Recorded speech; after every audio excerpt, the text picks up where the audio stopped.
Olive DeVille, and I'm a voice tutor for Do Re Mi project. I first got involved with Do Re Mi because a good friend of mine told me that she was tutoring for it, and I just thought it sounded like so much fun, and immediately she told me about it. I was like, oh, I have to get involved with that. That sounds amazing.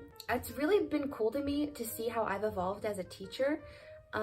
Like in the beginning when I first started, I had like every single detail of my lessons written out. And now, after 7 months of teaching, it's really cool to me how I've sort of gotten into a rhythm and my students have gotten into the same kind of rhythm, which leads me to my next point, which is how impactful it's been as a way for me to become a better musician. Obviously, I went in, I want to teach these kids and make it more accessible, voice lessons and share everything that I've learned with these kids, because I've always loved working with kids and I've always loved music, so it was like the perfect culmination of two of my interests. I think it's been really cool seeing how much I've learned from teaching, and teaching of course helps the students and that's the goal, but it's also, teaching really helps the teacher, and that's been really cool and impactful to learn. It's been really rewarding to see my students' growth. Also, just the community of Do Re Mi has been really awesome. As a musician and a performer, it's really exciting to me to be a part of a community with so many other people my age who are just as serious as I am about music. Do Re Mi has really impacted me because I have become a better musician and formed these bonds with my students. So exciting to see them really blossom even though they're so young. And also it's just been really cool to be part of a new community, and I love working with Do Re Mi, and I'm really excited to be involved in this wonderful organization.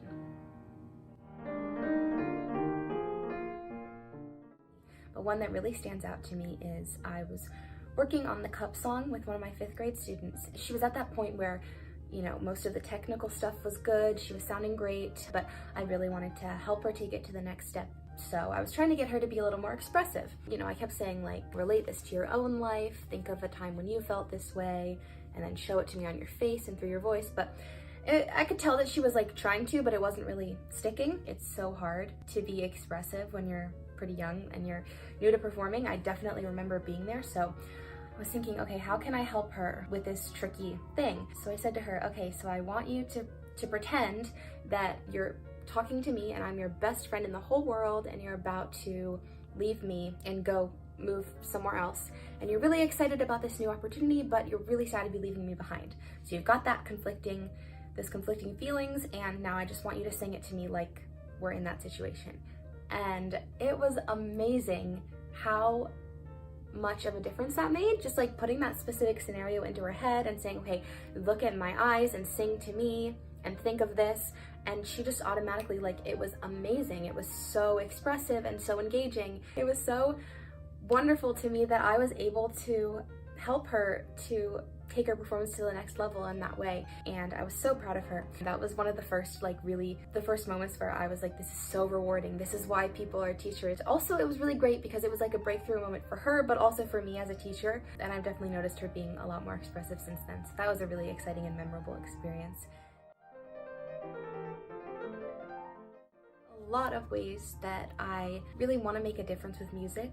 First, as a teacher, I really want to make music more accessible to young people and to everyone. I've been singing since I was like 4, and I used to take piano lessons and guitar and violin, and so it's become such a big part of my identity, and I recognize that I've only made it so far because I've had such supportive parents and such supportive teachers, but I recognize that not everyone is in that position, and I think that's something that really needs to be changed in the music community. Music needs to be more accessible. It needs to be easier to take music lessons. It needs to be easier to go to school for music. It needs to be easier to see musical performances and to go to auditions and make a career out of it.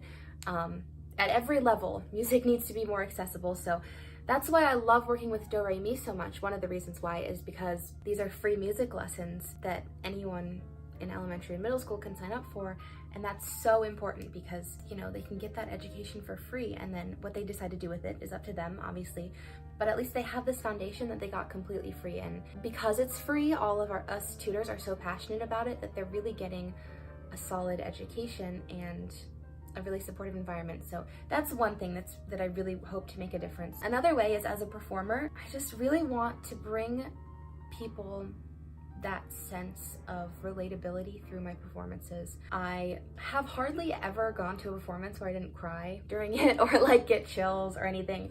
And I love that feeling, because when we perform, we can really make people feel seen through the stories that we tell. And if it's not something that the audience relates to, then it's something that makes them really think about, you know, whatever issues we're singing about or whatever stories we're telling. Yes, I just really want to be a performer who makes people feel things and feel like they belong and feel like they're seen, and I really want to make people think. These are just some things that are really important to me and ways that I really hope to make an impact in music.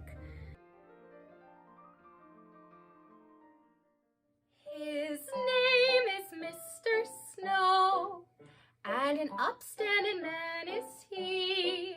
He comes home every night in his round-bottomed boat with a net full of herring from the sea. An almost perfect beau, as refined as a girl could wish. But he spends so much time in his round-bottomed boat that he can't seem to lose the smell of fish. The first time he kissed me, the whiff of his clothes knocked me flat on the floor of the room. But now that I love him, my heart's in my nose, and fish is my favorite perfume. Last night he spoke quite low, and a fair-spoken man is he. And he said, "Miss Pipperidge, I'd like it fine if I could be wed with a wife. And indeed, Miss Pipperidge, if you'll be mine, I'll be yours for the rest of my life." Next moment